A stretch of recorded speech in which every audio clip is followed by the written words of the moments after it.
Hello, I'm Janet Morana, the Executive Director of Priests for Life. Welcome to our program. Well, as you know, we here at Priests for Life have a program on EWTN called Defending Life. And that program is still currently airing, current shows. You can go to EWTN.com, check out this week's programming schedule. Well, I went back, though, into our archives, and today's program is a very powerful program because we talk about how abortion affects men. Because very often when we think of abortion, we think of the mom and the baby. But every baby that's destroyed from abortion, it affects the mom and the dad. Every baby has a mom and a dad, right? So on this program, we have testimonies of men from the Silent No More Awareness Campaign. They gave those testimonies in Washington, D.C. Some of the guys that you're going to see on this program are David Rosa, Chuck Raymond, and others. And of course, I co-host the program with Father Scott Daniels, who at one time was working full-time with Priests for Life, but he's now back in a parish in New Orleans. This is a very powerful program, the effect of abortion on men. So let's take a look. Some think abortion is just about a woman and her pregnancy. Next on Defending Life, we'll hear from those who are often the forgotten players in this drama.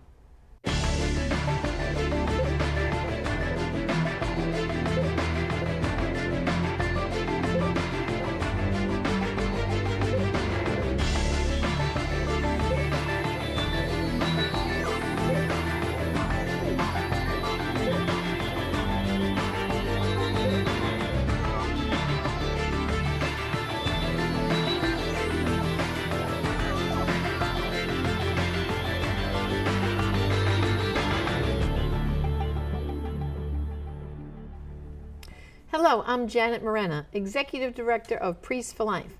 Welcome to our Defending Life program. Today I'm joined by one of our priest associates, Father Scott Daniels. Father, welcome to the program. Thank you, Janet. Well, as always, we like to start with prayer, and we have pro-life reflections for every day, which of course was written by Father Frank Pavone. Today's reflection comes from the Gospel of Life, paragraph 65. Euthanasia is a serious violation of divine law. If the terminally ill have a right to escape their suffering, why shouldn't teenagers have a right to escape theirs? After all, isn't this equal protection under the law? Moreover, why should people be able to exercise a right only when they can articulate it? Voluntary euthanasia automatically introduces non-voluntary euthanasia. Let us pray. Enable us, Lord, to bear our suffering in union with you. Amen. Amen. Well, Father, as we said at the outset, today's topic is about the other person in the abortion picture. It's not just the woman, but the dad too. And they heard also. With the Silent No More Awareness Campaign, we've had men come forward all the way back in 2004. I have a collection now of a few of those men's testimonies that they gave in Washington in front of the Supreme Court. Let's look at what those men had to say about their abortion experience. Sure. My name is Richard Padea, and I regret lost fatherhood. At first I did not feel I should wear this pin or tote this sign. I mean, why should I? I didn't have the abortion. I didn't tell her to have one. I wanted to have a baby. I was told that she had a miscarriage. My baby was gone. 4 years later, the truth came out, and she had made a choice, and she chose death. I was lied to. I felt betrayed. I was torn. How could I love this woman who killed my baby? The truth was, I couldn't. We tried to make it work, but every time we fought, I would call her names like baby killer or murderer. Our relationship ended. I withdrew from life and I became depressed. 1 year later, I attended a Rachel's Vineyard retreat, and through that retreat, God showed me love, compassion, and forgiveness. And most importantly, I realized I too had a role in this. I got her pregnant out of wedlock. I stand here today with her, Tanya, my fiancée, the love of my life, and together we are silent no more. Good afternoon, I'm Chuck Raymond from St. Louis. I stand before you here today with a profound humility and great sadness, yet great joy and peace. I thank God for His unimaginable mercy and forgiveness. 35 years ago, I participated in the abortion of my son. While I was only 17, I should have been responsible enough to protect my unborn son and to protect the mother of my child from a horrible, misguided, irreversible choice. Today I would do anything to have had that choice back, to have had the courage to say no. Instead, I said nothing. And I did nothing but accompany her to Planned Parenthood to destroy our child. During the procedure, I felt numb and helpless in the waiting room. From that moment on, there was a chilling silence about the abortion. It was not spoken about again by anyone for many, many years. My response to the pain was to block my emotions with the hardness of my heart. I also felt trapped into accepting the lie of choice, the supposed right to choose death over life. This young lady and I somehow endured, and we married 5 years later. Only now do I understand that a woman's love for her child is stamped into her heart by God. Her baby cannot be ripped away without a devastating wound, and a permanent wound. Finally, 7 years ago, we found healing through an amazing retreat program called Rachel's Vineyard. Learning that God still loved us, we were finally able to forgive ourselves. I know there are millions of men out there like me, in pain or living with a hardness of heart that they may not even recognize. I want to tell all men that help and healing is available. The pain of my lost fatherhood remains with me every day. But now, through God's grace, I can be silent no more. I must help stop the madness. Thank you, and God bless. I'm David Rosa from San Antonio, Texas. I participated in my first abortion in 1989 when my girlfriend, who I was having an adulterous affair with, became pregnant with another man because I would not leave my wife for her. She informed me of her crisis pregnancy to see what my reaction would be. I knew I could not allow myself to be the father of an illegitimate child then. However, since I wanted to continue my physical relationship with this young woman, I told her I would be the man the baby's father could not be and help her with the decision to abort the unwanted child. I remember everything about that hot, ugly, dark, humid summer day. I watched as she slowly walked from the death room of the abortuary. Before we got in the car, she started to vomit, and she told me she had acute abdominal pain. She was bleeding, but they told her that was to be expected. All I wanted to do was escape and get away from her and the entire situation. I felt fearful, yet liberated. I realized how low I could go. I fell into acute depression, alcoholism, and increased my drug use. I had multiple adulterous affairs with depravity of all sorts. I had a drive for money and power. I felt the more wealthy and powerful I became, the more distance I could put between me and my past. No matter how well I dressed and who I pretended to be, my hideous past was right there with me. In my despair, I had violent mood swings. 1 year later, when she became pregnant again, this time it was my child. My fury was unparalleled. I viciously dragged her to an abortuary that she went running out of.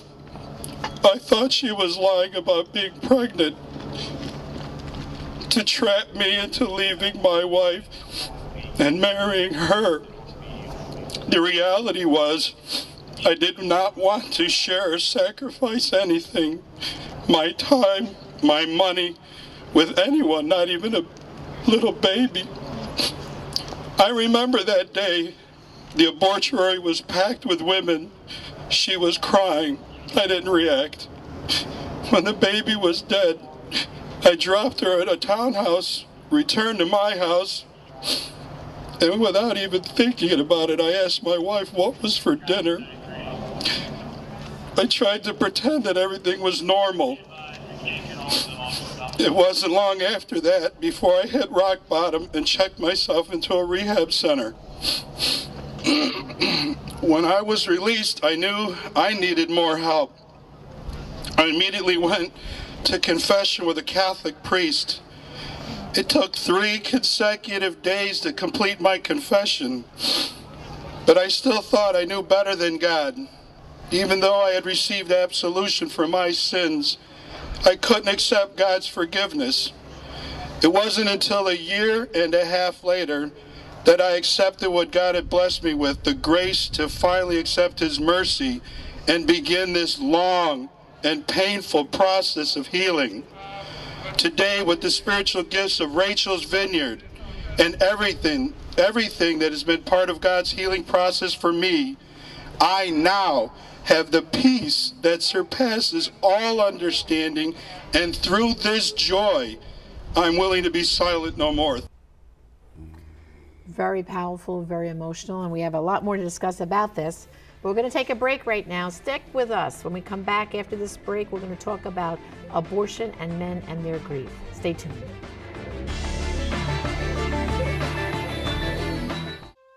Not until people saw images of children in coal mines did they enact child labor laws. Not until people saw images of human torture did they rise up against slavery. And now, after seeing these images, what will you do? Priests for life, because America will never reject abortion unless America sees abortion. Call now to learn how you can help. You are looking at the face of an unborn child, 25 and a half weeks into pregnancy. This child can be legally killed by abortion in America. As this ad from the Yellow Pages proves, some abortion clinics sell abortions up to 28 weeks. Abortion kills living children whose hearts are beating and whose bodily organs are all in place. Abortion. Haven't we gone too far?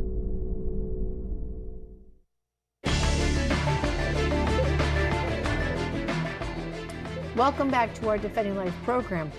We're discussing right now today about men and their grief over abortion. Well, Father, I know it's very difficult. I know you told me every time you've seen the men's testimonies, just like the women, you know, and I think most people don't realize how much it affects the men too. And I think they're isolated. They're pushed in isolation just like the women are, you know, where these women's organizations kind of like make the women feel like they're isolated. Well, the men feel that way too, right? Exactly. You know, especially, Janet, hearing that third testimony of David Rose's, I mean, it's amazing. And I could feel, as I was listening, I could just feel the infinite love and mercy of God transforming what was evil in his life to good. It's an incredible story. Well, and look at the 3 men, because we have to understand when it comes to the man's story, sometimes they're like Richard. Richard wanted the child, only the woman said, no, I'm not going to have this child. So some men are just locked out of the decision. And Roe v. Wade gives them 0 rights. So even if the man begs the woman, please don't kill our child, I'm going to stick with you, well, they still can go off and have that abortion, and the man can't stop them. So someone like Richard, their grief is really compacted because he didn't want the abortion. He wanted that child. Now, Chuck, of course, was weak and just, you know, acquiesced and said, yeah, let's just do this.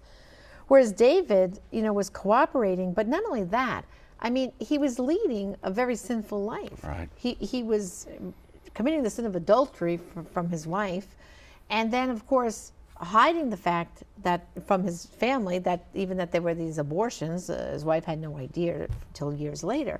So then his life spiraled out of control. He abused drugs, alcohol, gambling addiction. I mean, his whole life spiraled till he, as he said hit rock bottom and then climbed back out of that. Well, Janet, you know, all three of these testimonies are extremely powerful. It's just that David's the only one I know. As a matter of fact, when we had here in Birmingham, when we had the Freedom Rides, I got to know him. We had a nice long conversation, and even getting the emails, he's running for public office now. The grace, the transformative power of God's grace in his life. But that, I mean, it doesn't take away. All of these are very powerful stories. That's all right. of them, yeah. You know, and David, the interesting thing about David is, you know, he went back to confession, you know, and then he came back to the church, and he still, though, never told his wife about the abortions, and that kept gnawing at him until one day he decided to, Father Pomona and I were on a Catholic radio cruise as speakers, and he said, you know what? I've got to tell my wife, and I don't know how, so I'm going to take her on a cruise. He said, I'm there with two experts, he told me. Janet, you and Father, you got to help me tell Alice about this. And, you know, of course, we didn't know until we got on the cruise what was happening. And actually, it was very powerful experience for both him and his wife. And then, of course, he wanted to join Silent No More. And I said, I'm sorry, David, but you're going to have to go through healing first. They went on a Rachel's Vineyard retreat, both he and Alice, even though, you know, she wasn't involved in the abortions. She said for her, too, it was like now their marriage has grown. They've grown as a couple. And David is like on fire now, where he speaks about his testimony at banquets and places, and he helps other men realize that we have to be real dads, real fathers. And of course, David has a beautiful family now. Oh, he does. Yes. And you know, Janet, I really have to emphasize what a great gift to the church and to society at large that Silent No More awareness has been. Those testimonies are so powerful. They really are. Yeah. Well, we're grateful for all the men who've come forward. And actually, the first man to come forward was back in 2004. And actually, you know, he's gone the full gamut to redemption. And his name is Father Steve Embarato. I know he doesn't mind me saying that. Of course, he got permission from Rome and went through all the proper channels. But he was the first person back in 2004 to stand up, and he said, how small of a man was I that I allowed my child to be killed. And so we're very grateful for the men that come up and speak and get healed. And if you know someone, you know, who's had an abortion, a man that's hurting, please tell them to contact us. We can get them to healing. Indeed. Well, Father, that's all we have right now for this segment. Stay tuned with us. When we come back, we're going to talk to you and have questions from you, our viewers, and give you a little bit more action you can do to bring an end to abortion. Stay tuned.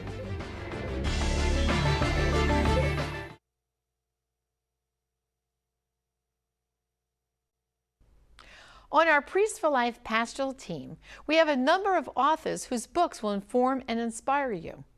Anthony DeStefano has written clear explanations of our faith in A Travel Guide to Heaven, 10 Prayers God Always Says Yes To, and The Invisible World. Dr. Teresa Burke speaks of the damage of abortion in Forbidden Grief, and Kevin Burke writes of men and abortion in Redeeming a Father's Heart. And of course, Father Frank's books, Ending Abortion, Not Just Fighting It, and Pro-Life Reflections for Every Day will inform and sustain your pro-life commitment. These books make excellent spiritual reading for you and gifts for others. Contact us at our toll-free number, 888-735-3448, or visit our online store, priestforlife.org/store, to order these wonderful books from our pastoral team. Thank you.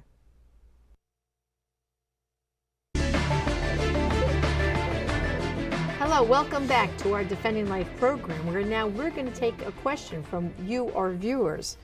Well, Father Scott, today, believe it or not, our question comes from someone who has the same name as you, Scott from Duluth, Minnesota, and he writes, what would happen if abortion were illegal again? Would women go to jail? Thank you, Scott, for your question. The goal of laws against abortion is the protection of the children, not the punishment of the mothers. They are under severe pressure, deception, confusion. Women who have had abortions are, in fact, already in prison. Our goal is to liberate them from fear and despair that leads them to abortion and that follows abortion. Not punishing them does not in any way deny the real humanity of the children, any more than different degrees of punishment for the murder of born people denies that they are all people nonetheless. If anyone is to be punished, it's the abortionist. After all, if the mother were to be put in jail, what would that do to stop the abortionist? He or she would continue to kill many more babies. Nor would a woman reveal an illegal abortionist if she thought she would be punished in the process. To be pro-life is to be pro-woman. The people who promote abortion are the ones that want us to look like the enemies of women. We will not accept that label. On the contrary, we will continue fighting for the dignity, lives, and freedom of women and their children in an authentic culture of life. Thank you for your questions, Scott. Friends, anytime that you have any questions or comments, please go to askfatherfrank.com and our team will respond to you. Thank you. Well, Father, that's again an important question. Mm-hmm. And just to go back for 1 minute about the illegal aspect, you know, I know from many of the women from their testimonies, they have said to us, you know, if abortion wasn't legal, I probably would never have considered it. So what people have to understand is that if we made abortion illegal, less women are going to even consider it. You know, because if something's not legal, it doesn't cross some people's minds to do it. But legality gives permission. Right. You know what I mean? Right. When it's older, when you're legal age to you know vote, you're going to vote. When you're legal age to drive, you can drive. Before whatever the age is in your state, you're not going to drive because it's illegal. You know, so that stops people from doing something they shouldn't do. And the women said time and time again, you know, if the law was correct on this, we wouldn't have done it. Yeah, but you know, even Janet, from a perspective of faith, we should instruct them that, hey, you know, you can't, what's the expression in Latin? Mala lex, nulla lex. It's a bad law. If we want to live as dignified human beings, we should, and we do this at Priests for Life and the pro-life movement in general, educate people about the dignity of the human person. That's right. Well, and speaking of dignity, you know, to go back to our main segment where we had the men suffering, you know, and finding healing, David was a prime example. He and his wife Alice went on a Rachel's Vineyard retreat. I know they don't mind me saying their names. Normally people go anonymously a lot of times to retreats, but David and Alice give me full permission to talk about their experience. And their Rachel's Vineyard retreat was a very powerful one. They can go to our website where there's a link to Rachel's Vineyard, and they can see there are retreats happening all around the United States and all around the world. There are hundreds and hundreds of retreats happening every year worldwide. Rachel's Vineyard, where men and women are in retreats together. Sure. You know, some people ask that question, well, can men be with the women? Sure, yeah. Absolutely, because you know what? Some of the women say that, you know, they don't even know where the man is that they had their abortion with. And by having another man there and seeing his sorrow, he's like almost apologizing. They're getting that almost that apology and sorrow from someone who's no longer in their life. And it provides more healing for them. Yeah. Well, Janet, you know, there's no way, unless you're post-abortive, that you can fathom just the pain, the suffering of that experience. That's right. You know, and so I have to be honest with you. I have learned, thanks be to God, to be more merciful and more compassionate as a result of my work, not only just generally in the pro-life movement, but in my RV work. Rachel's Vineyard work, right. Well, wouldn't you say for priests who are watching right now, even if they can't get trained to be part of a Rachel's Vineyard team, they could have, like you're saying, more of a sensitivity by going to the silentnommoreawareness.org website, Absolutely. reading the testimonies of the men and women, and then they can weave in some of those testimonies into their homilies, because the people in those pews are hurting. There are many people there that they're just sitting there feeling like God has not totally forgiven them. They don't know how to take the next best steps, but if the priest would just mention about the forgiveness and the mercy that's available from the Lord after an abortion. And then, of course, you know, they can recommend the Rachel's Vineyard retreats by going to our website and seeing where is the nearest retreat center, you know, to them. And finally, I'd just like to quickly mention Kevin Burke, one of our pastoral associates, part of Rachel's Vineyard, wrote a beautiful book for men, Redeeming a Father's Heart. And that has more stories like David's in it, and also some insights as to how these men can get to healing. I know it's very powerful for the men to read. If they'd like to get a copy, they can contact us at Priests for Life. Sure.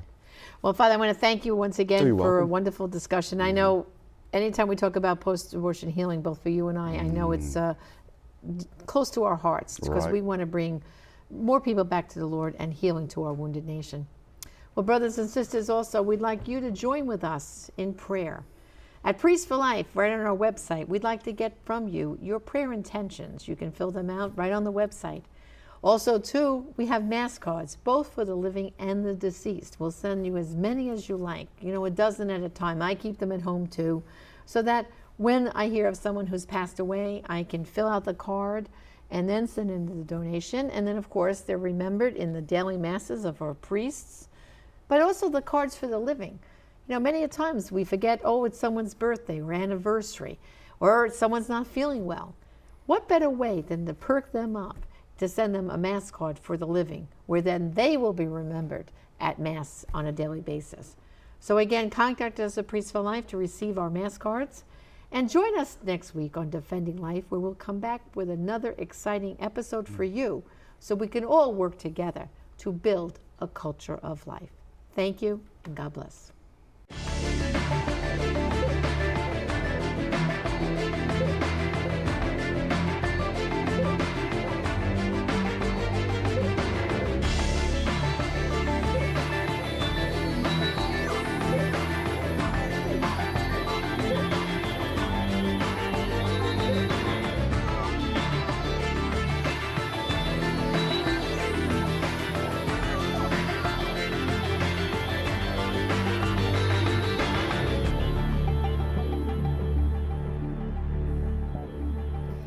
Very, very powerful, isn't that? So often people think of abortion and they just focus on that, what happens to the woman? Is bad for the woman. But the concept here is that every abortion, always bad for the baby, always bad for the mom, always bad for the dad. Also the other family members. How does abortion affect grandparents, future siblings? Well, in my book, Shockwaves, Abortion's Widest Circle of Victims, I go into this in depth. Matter of fact, there's an entire chapter on how abortion affects the dads, how it affects grandparents, how it affects siblings. There's so much to learn about this issue that can help you reach out to others. Because, so many people are hurting from an abortion, and the more information we have and understand the deep impact it has on people, we can help bring them to healing. If you'd like to receive a copy of this book, Shockwaves, Abortion's Widest Circle of Victims, just go to our online store at prolifeproducts.org. Again, that's prolifeproducts.org, and order Shockwaves, Abortion's Widest Circle of Victims. I'll even autograph that book and send it to you today. Well, thank you for joining us again on our program, and until next time, this is Janet Morana, the Executive Director of Priests for Life. God bless.